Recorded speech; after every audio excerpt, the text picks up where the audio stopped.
Hello বন্ধুরা, নমস্কার সবাইকে। তোমরা সবাই কেমন আছো? আশা করছি অনেক ভালো আছো, আর আমিও অনেক ভালো আছি।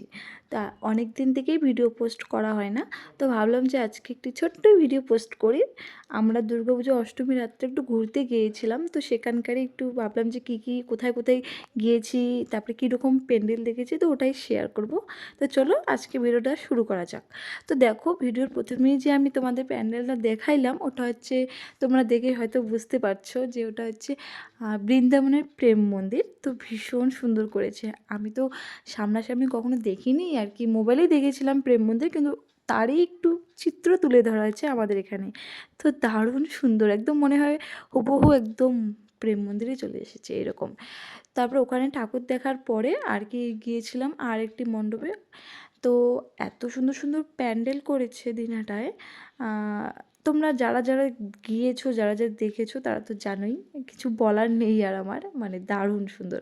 আর হাতের কাজ সবারই মানে এত ভালো করেছে যারা করেছে, তা অনেক অনেক ধন্যবাদ। এত সুন্দর একটা চিত্র আমাদের দুর্গাপুজোর যে তুলে ধরা হয়েছে।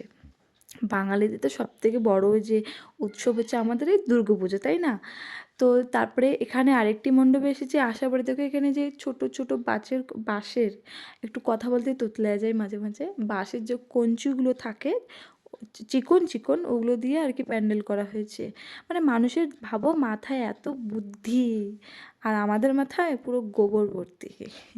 ওখানে ঠাকুর দেখার পরে তারপরে আরেকটি মণ্ডপে এসেছি। এখানে হচ্ছে আমরা যে আখটা খাই, ওই আখ দিয়ে আর কি করা হয়েছে। আর মায়ের মুখখানে দেখো, এত সুন্দর প্রত্যেকটা মূর্তি, মায়ের প্রতিমা দারুণ করেছে, মুখগুলো ভীষণ সুন্দর মায়ের।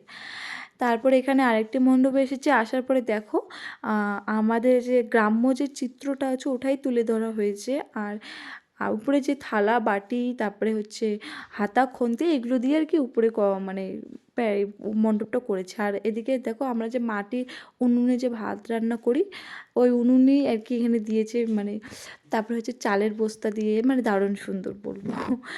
আর হচ্ছে মানুষ, আমরা যারা কৃষকরা, তারা যারা আছে, তারা যে ধান যে গাড়ে, ওই চিত্রটাও এখানে তুলে ধরা হয়েছে। তারপরে কাঁধে লাঙল নিয়ে যে মাঠে যায়, ওই চিত্রটাও তোলা হয়েছে। তো দেখো, তারপরে সমস্ত ঠাকুর দিনাটা দেখার পরে আমরা একটু দুজনেই খেয়ে নিয়েছিলাম যে ভেলপুরি, তারপরে এদিকে বাড়ি আসার জন্য রওনা দিয়েছিলাম। তো এই ছিল আমার আজকে একটি ছোট্ট ব্লগ। যদি ভালো লেগে থাকে তাহলে একটা লাইক করে দিও। আর তোমরা সবাই অনেক ভালো থেকো, সুস্থ থেকো। আশা করছি তোমাদের দুর্গাপুজোটা অনেক ভালোভাবে কেটেছে। তো চলো নেক্সট কোনো ভিডিও দেখা হবে। টাটা।